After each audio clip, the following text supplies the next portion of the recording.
Hello and welcome. I'm Suma Katauka and you're watching the World Report on NewsX. Well, let's take a look at some of the headlines of this hour. The leaders Lee Jae-myung and Lula da Silva held a summit in Seoul agreeing to expand cooperation in trade, critical minerals, technology and culture while signing 10 memorandums of understanding to elevate ties towards a strategic partnership, while also adopting a 4-year action plan.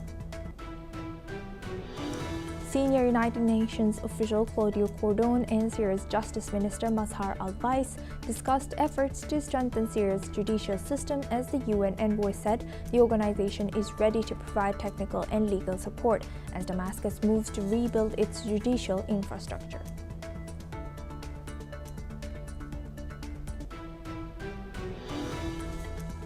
Palestinian media has reported that on Sunday, dozens of Israeli settlers stormed the Al-Aqsa Mosque in East Jerusalem during the Islamic holy month of Ramadan. Performing Talmudic rituals under Israeli police protection, the incident comes amid heightened security restrictions in East Jerusalem. According to South Korea's foreign ministry, South Korea has urged the Russian embassy in its capital, Seoul, to remove a 15-meter victory will be ours banner displayed ahead of the 4th anniversary of Russia-Ukraine war. New York City has declared a state of emergency as a powerful winter storm forced school closures across the U.S. Northeast, while governors activated the National Guard and transit systems to suspend statewide services. It is also reported that over 5,000 flights are canceled for today. One of Mexico's most notorious drug lords, Nemesio Oseguariel Menchop, or El Mencho, was killed in a military raid, sparking widespread retaliatory violence. Oman's Foreign Minister Badr al-Busaidi has confirmed that further US-Iran talks are set to take place in Geneva on Thursday. U.S. Secret Service has shot an armed intruder at President Donald Trump's Mar-a-Lago resort, according to media reports.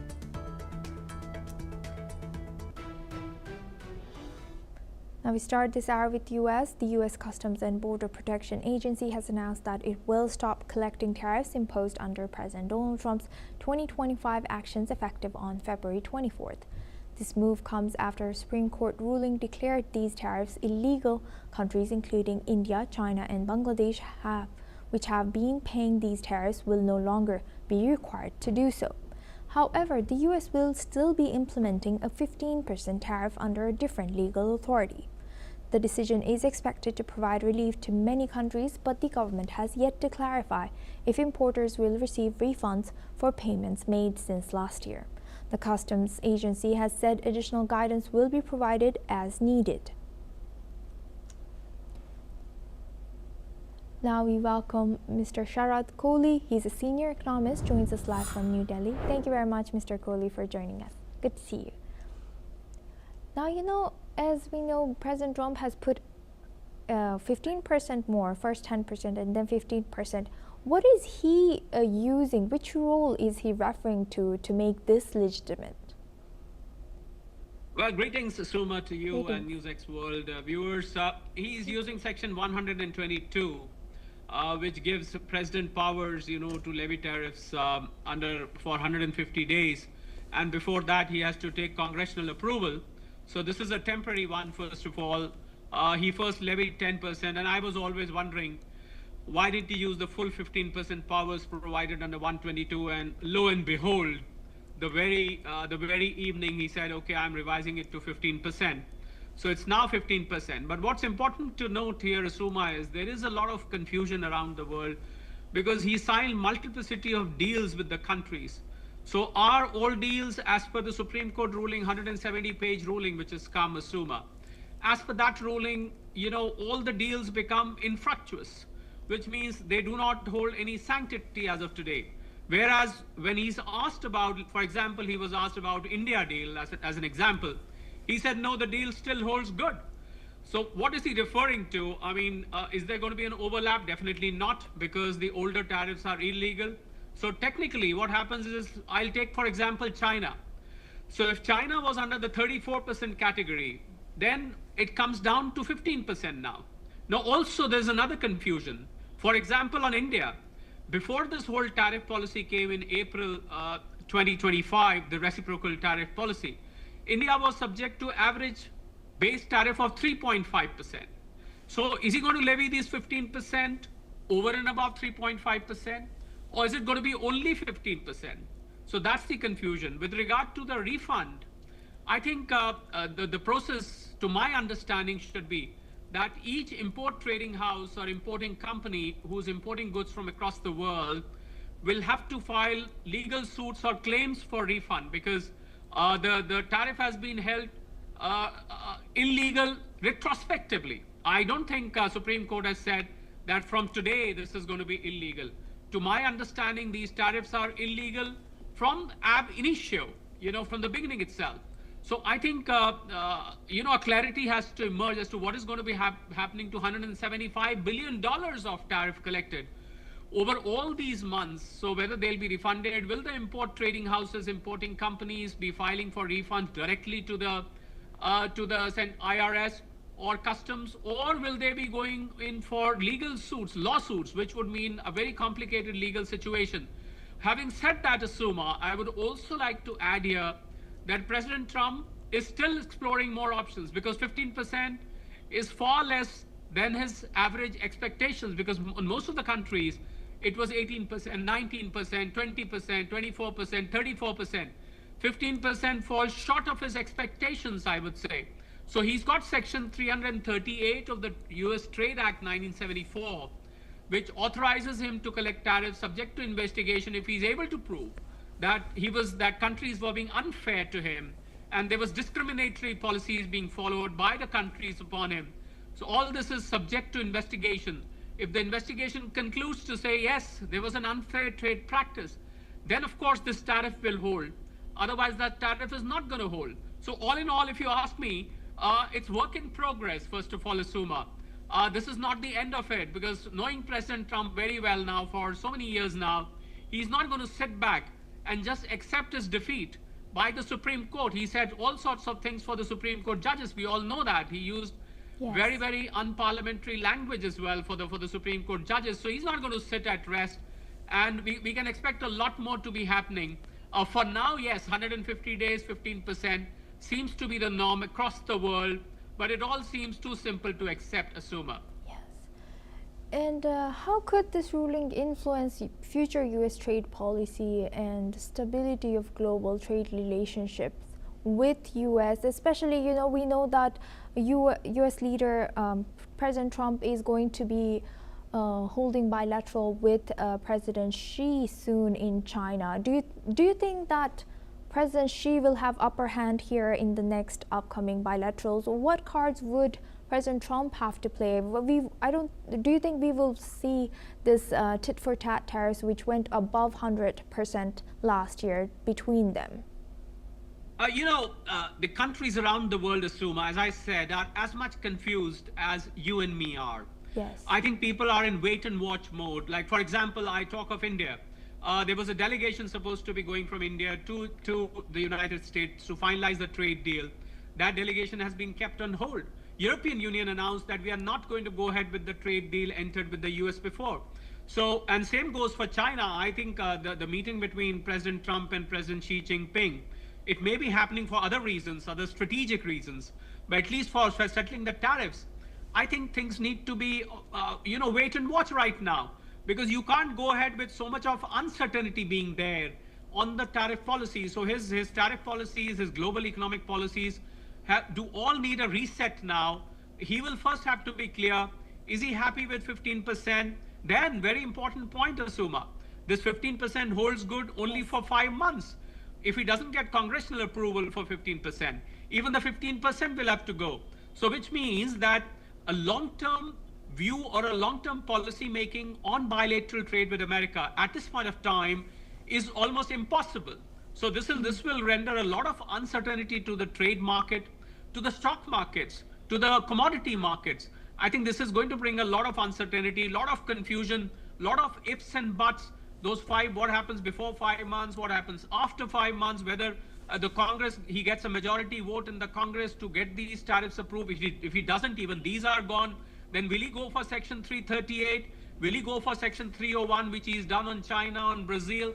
So it's all very complicated. The US Trade Act does provide certain escape routes to President Trump to levy some more tariffs. But how far do they hold? Because they're all subject to investigation, and investigation has to be completed within 12 months in certain cases, like for 301 requires investigation to be completed within 12 months. So there are a lot of ifs and buts, a lot of conditions, I would say, which go along with this policy. So any policy, to sum it all up, Asuma, any policy which does not give you stability from a long-term perspective, especially when it's bilateral relationship, especially when it's trade relationship, does create a lot of uncertainty. And I think America's, I would say, position as far as the rest of the world is concerned now is not looking very good to me. Yes, and lastly, looking at markets, initially we saw markets reacting positively. How is it looking right now?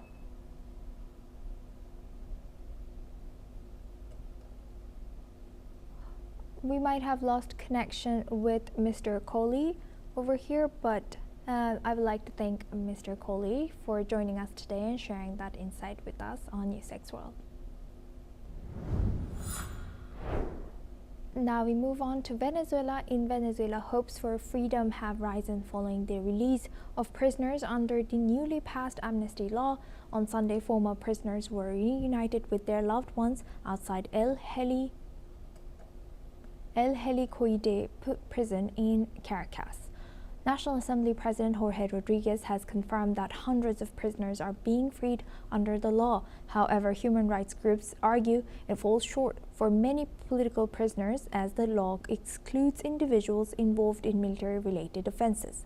Meanwhile, more than 200 political prisoners are on hunger strike, demanding to be included in the amnesty.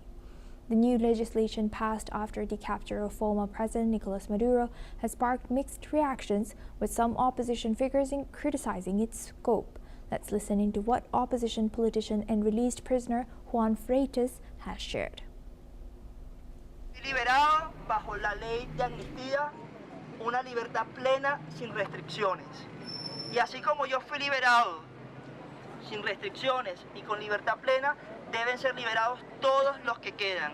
Y esta lucha no puede ni desfallecer ni disminuir a medida que vayan escarcelando y liberando cada uno de los que quedan. Más bien tenemos nosotros el reto de que esta lucha se convierta en un movimiento cívico que pueda unir a toda Venezuela en una sola voz. Libertad para todos los presos. Now for this, we welcome Mr. Keith Vaz. He's a former British minister, joins us live from Dubai. Thank you very much, Mr. Vaz, for joining us again. Good to see you. Now, looking at this, as the interim president, Rodriguez, she seemed to be gaining momentum or legitimacy now. In this freeing of prisoner, not everybody is included. And of course, she's carefully picking and choosing who to free. So what's her criteria? How is she choosing who to free, who to not, and how do you think it would affect her legitimacy further, whoever she chooses not to and whoever she chooses to? Good afternoon, Good afternoon. Asma. You're right. She is choosing very carefully. Either Donald Trump knew she was a smart lady before he invaded Venezuela, or is to him, because she's still there. And as we all know, she was very, very close to the previous president, Maduro. She was very close to him. She was defending him right until the last moment. Now she's taken over the presidency. She's doing something that really the former president should have done, which is the best way to deal with an invader is to unite your country. This is a fact of history from the time of the Romans. If you unite your country, then the invader cannot make the kind of progress that they wanted to. So she is choosing very carefully who she lets out, but she will need to let out enough people to allow people to think that there is change. Because the one thing that she needs to avoid is a further escalation by the Americans of the situation in Venezuela. And of course, when we started this episode in the history of Venezuela, it was the case that America was going to run Venezuela. Marco Rubio, in effect, was going to be the governor of Venezuela. This did not happen. We have the vice president elected with Maduro, who now is the president and is running the country. And there's very little opportunity to discuss Venezuela these days because Donald Trump is occupied by tariffs. He's occupied by consideration of what is happening in Ukraine and other parts of the world. So from that point of view, it's fascinating to see how what could have become a very dangerous situation for the people of Venezuela has now tapered off because of the smart, intelligent, clever way in which the president has been acting. Right. So now that you have mentioned her strategy, or what seems to be her strategy moving forward, is there anyone who is capable to challenge her among the people who are maybe still in the prison or already freed? Well, I think it should have happened by now. When you have a revolution, it usually happens immediately. What happened was the invasion of Venezuela ought to have led to a general uprising of the people of Venezuela against the government that was in place, that they had in effect elected. Whether you accept the result of the election or not is a different matter. But that's when it should have happened. What you didn't want is what you've got at the moment if you're an American president, which is everything buckling down and you become the common enemy. Everyone is united. The one thing I think the Venezuelans would want more than anything else is not to have the country run from Washington, D.C. They would prefer, it looks like, having someone there who they can knock off at the next election, rather than the Americans who they might not be able to get rid of. You'd have a situation as you have in Iraq, which is a third controlled by the Americans. So very smart moves, I think, between the current president and possibly the opposition. I don't know what negotiations are going on, but if I was her, I would be talking to the opposition and saying, look, let's do this together, because if we don't, then we're going to lose everything to the Americans. Right. And building on your first answer, you rightfully mentioned she's a smart lady. Rodriguez seems to know that uniting her country is what is needed right now, protecting the sovereignty. So that's what Rodriguez is seeming to do. But what happens to Marina Corina Machado? Is she becoming insignificant slowly? Well, she lost the election and she lost the confidence of the President of the United States, even though she gave him her Nobel Prize. She actually gave him her Nobel Prize, which is bizarre. He didn't want her to be the president. So something is going on there that we don't know about. Normally, Donald Trump is pretty open in what he said, but I think she probably is. If the current president was able to made a hash of it, basically, then I would imagine the opposition would want to take over. But at the moment, it seems to be plain sailing. They seem to have got the country under control, which I think is the first and most important issue. Yes, 100%. Thank you for highlighting that, Mr. Vaz. Please stay with us as we come back to you. Now, looking at Europe, the new Dutch government is set to be sworn in under centrist Rob Jetten, making him the country's youngest ever prime minister at 38. This follows a stunning election win in October, where Jetten's centrist party Democrats 66 narrowly dethroned Geert Wilders' far-right Freedom Party.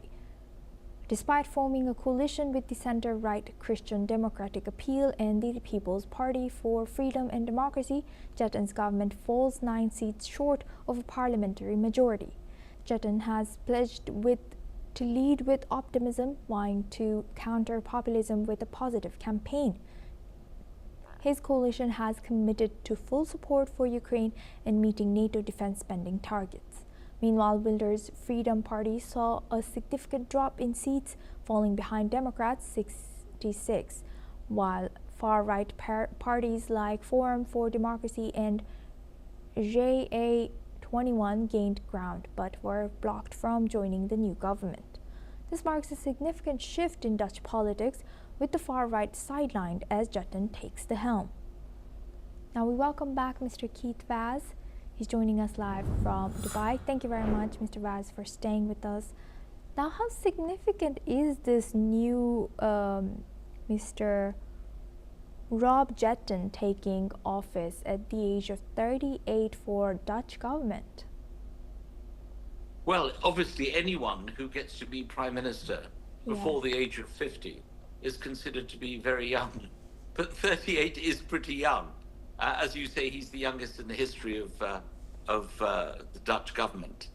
We've had Prime Ministers of France, by the way, who are younger than that. And the leader of one of the other Dutch parties, which has 4 seats in the parliament, is only 28 years of age. So things are getting very young in Holland. Look, the Dutch have always been pivotal in the way in which the European Union has operated. I know this as a former Minister for Europe. The closest friend of the United Kingdom in the EU was, in fact, the Dutch government. We did everything together. We voted together, we put resolutions together, and they spoke English, in a sense, better than some of us do. So I think the fact that he has made a platform of the importance of being at the center of Europe, at the heart of Europe, is extremely important. But what's interesting, Asma, is that he's going to continue with the previous immigration policies of the Wilders government. So there's a kind of consensus now amongst the Dutch parties that you've got to be tough on immigration.